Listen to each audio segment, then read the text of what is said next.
Are you afraid of the dark?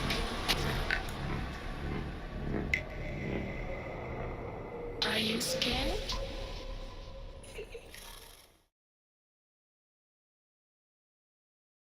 So thank you for turning up. Welcome to Psychic Sunday. This is, I think, our third or fourth year, which means it might be like our sixth or seventh Psychic Sunday, and you should have a lot of fun. My name is Jacqueline. People call me Jax. I'm a member of Acne Ghost Hunts and Tours, who also organise this, so this is a bit of a vainglorious event for us. We're plugging ourselves. So I've been investigating the paranormal for maybe about 6 or 7 years. I am also a second year psychology student. I've studied sociology, bits of Middle Eastern history, and I'm a bit of a history bookworm. I love researching things. I also run a blog called The Ghostwriter. However, I've just launched this year a YouTube channel where I'm that's why I'm recording myself at the moment. The workshop schedule doesn't actually give a lot of information as to what I'm going to be talking about. I'm not just going to be talking about sleep paralysis. So the idea of this talk isn't going to be me going, oh my god, demon attacks and psychic attacks aren't real. It's just sleep paralysis. It's just psychological, because that's you guys probably hear that all the time. Everyone hears this all the time because skeptics are really, really loud.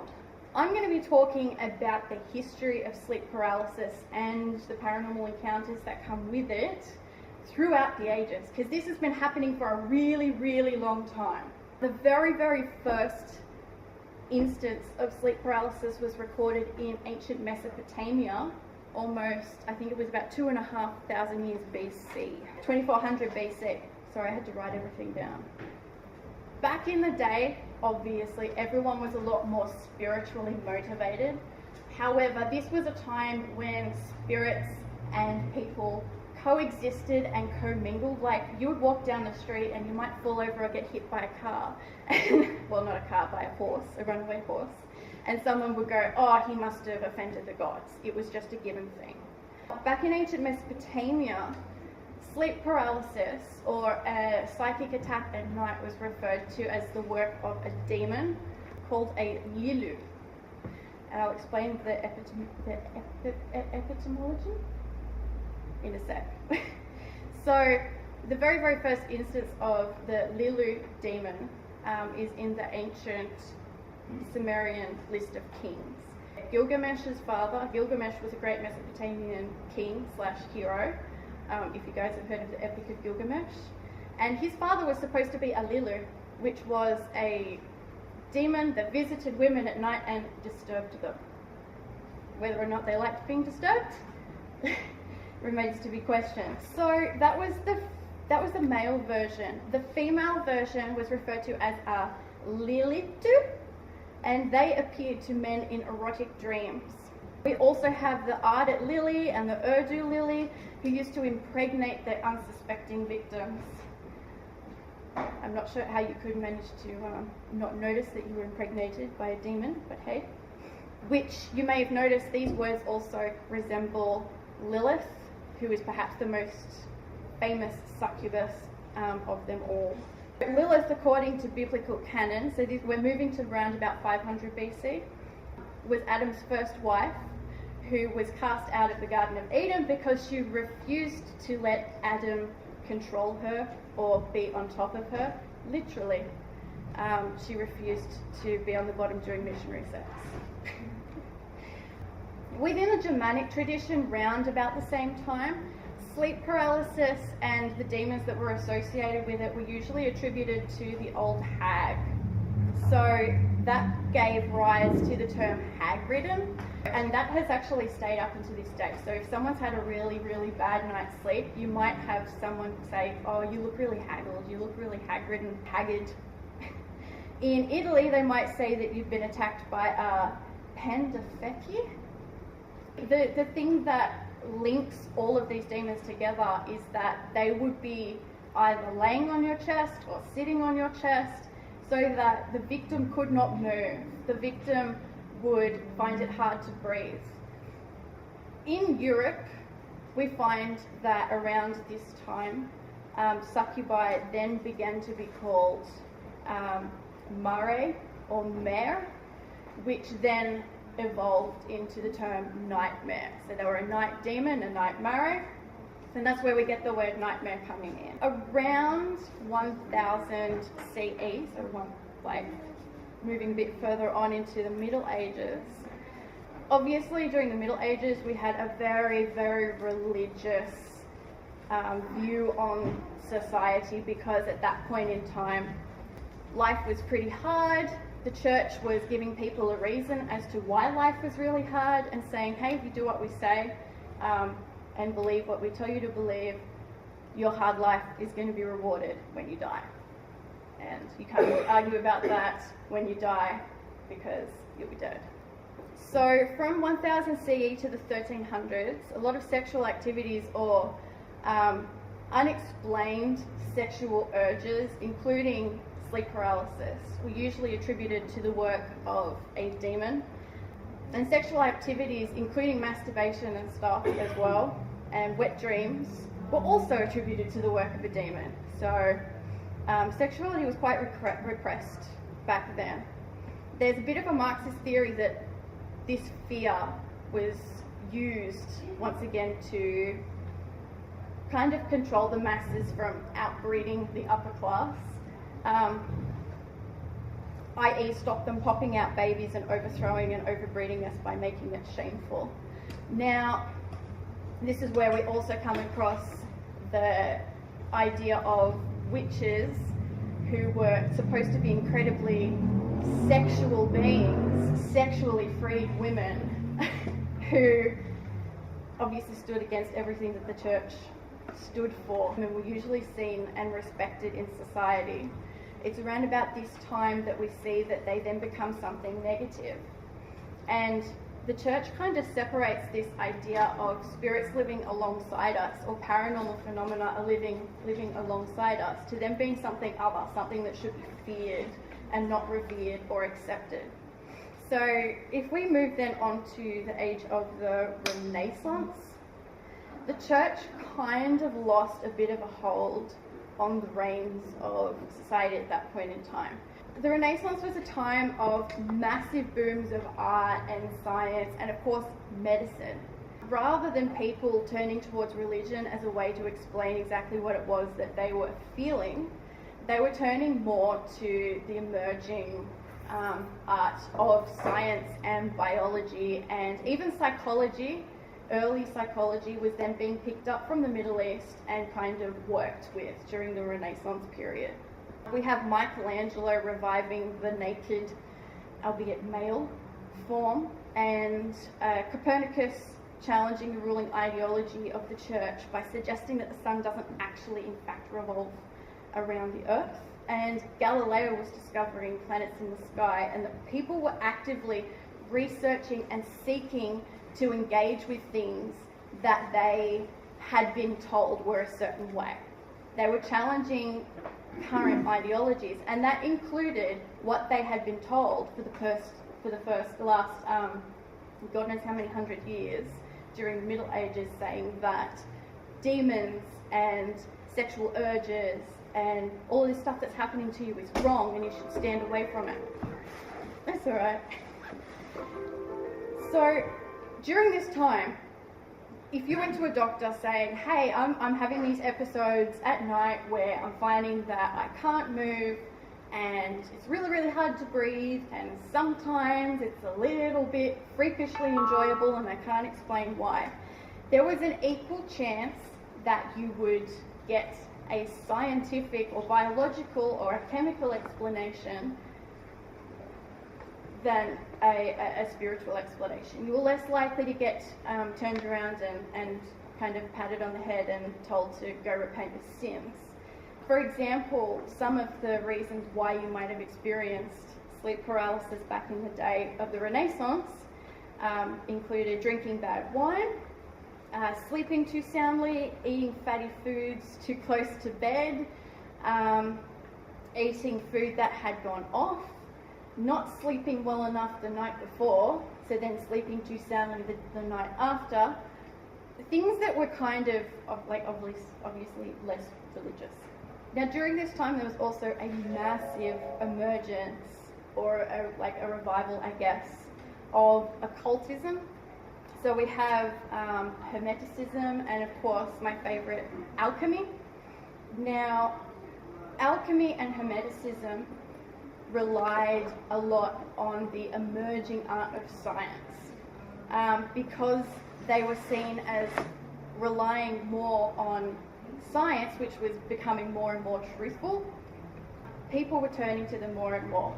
So that's when we get hospitals and travelling physicians that started to actually diagnose people and challenge the church when they said, oh, this household died of the bubonic plague. The church might have said, oh, it's because they're terrible people, or they didn't give enough money to the church, or they might have blasphemed God.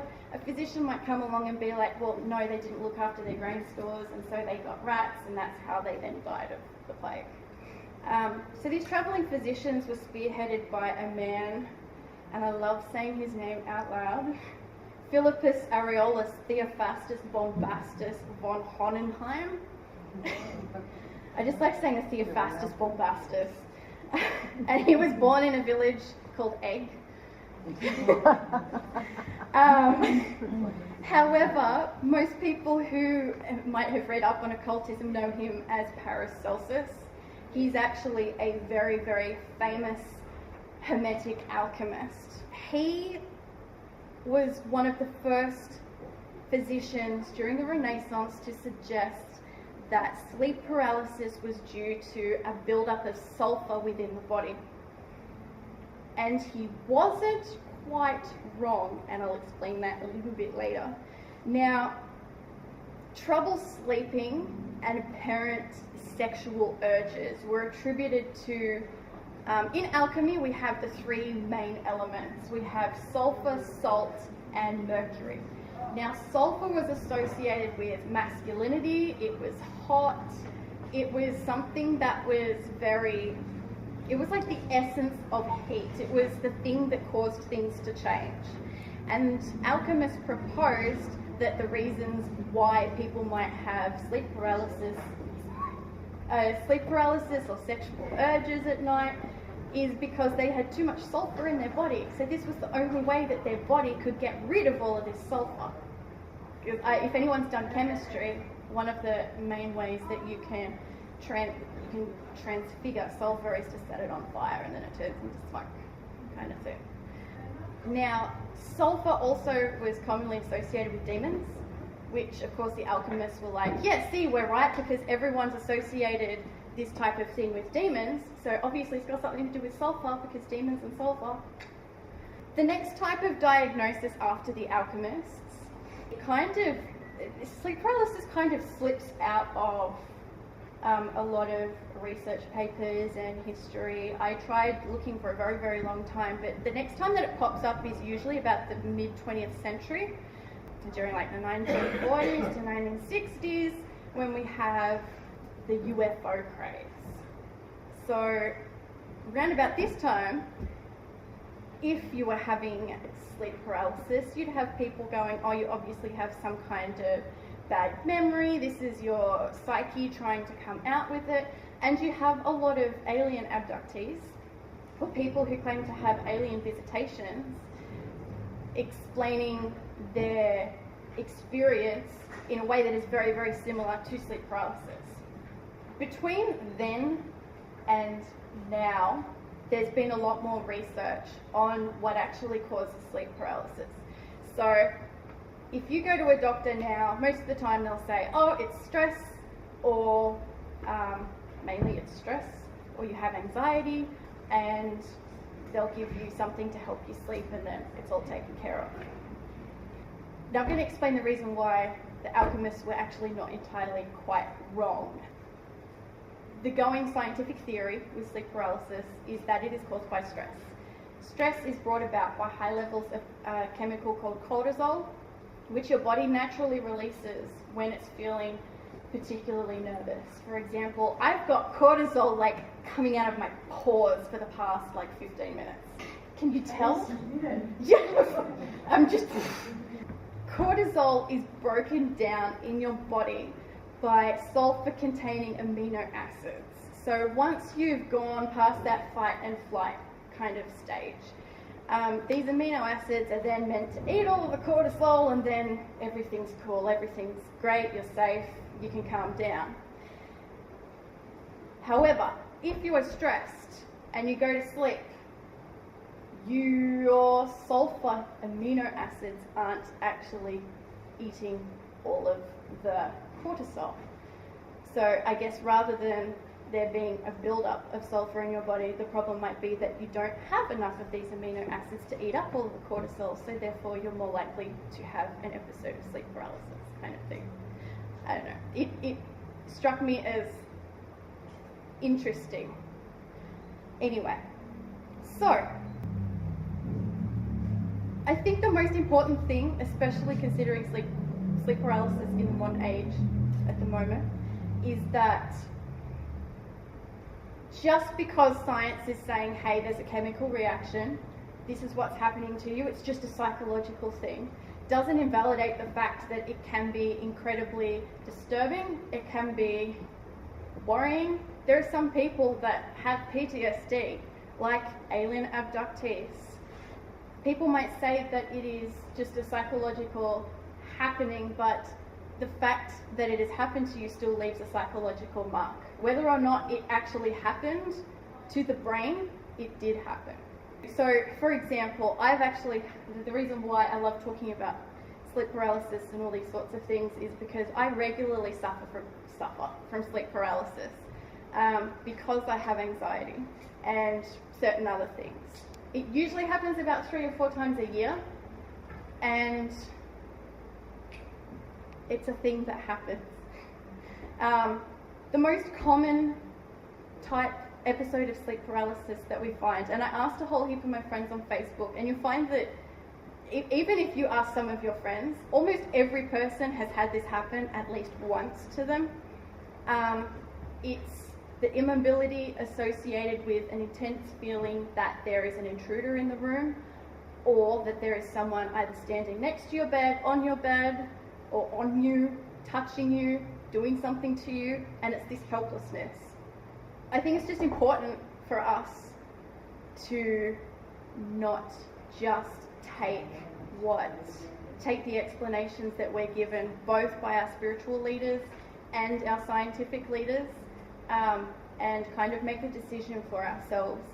And obviously, if you have a particularly traumatic or an enjoyable experience with your sleep paralysis, don't be afraid to share it, because we're not back in the Middle Ages. You're not going to get stoned or burnt at the stake.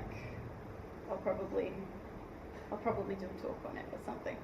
Let's share our experiences. It'll be fun. If you're a bit nervous, I can start. No? You start. Okay. Would you like to hear a normal one, or one that was a little bit uncomfortable? The uncomfortable one's good. Alright, so when you're out ghost hunting, for instance, we spend a lot of time walking around at night.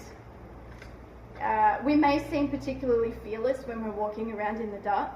Believe me, we're not. We're actually scared out of our wits. We just are very, very good at bluffing. So we spend I spend an entire night with all this adrenaline and all of this cortisol pumping through my body, and then I go home and I try and fall asleep, and this one particular time, as per usual, I was finding it very, very hard to fall asleep. My eyes were closed, but I was so wide awake. And I tried to roll over and realized that I couldn't roll over because my body was like, we're asleep now. Now, because this had happened before, I did initially start to panic because I couldn't move. But because it had happened before, I was like, oh, I'm just having sleep paralysis again. However, the thing that actually made me panic a little bit more was the fact that I could feel fingers going up and down my spine really, really slowly. And then this male voice started to whisper things in my ear that I'm not going to repeat, which wasn't very nice. Now, because I've studied psychology, the sciencey part of my brain wants to go, oh, you've just spent the night doing a ghost hunt and your brain's just kind of latching onto that to freak you out. But the paranormal investigator / almost kind of spiritual side in my brain was going, holy crap, have you just brought something home with you and it's trying to do something to you? But yeah, then I just kind of like closed my eyes and told it to F off. And then I did actually fall asleep. That was uncomfortable.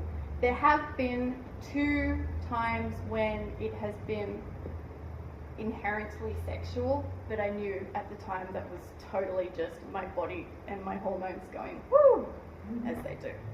Even if it is a psychological thing, it's really like that has to have some kind of meaning behind it.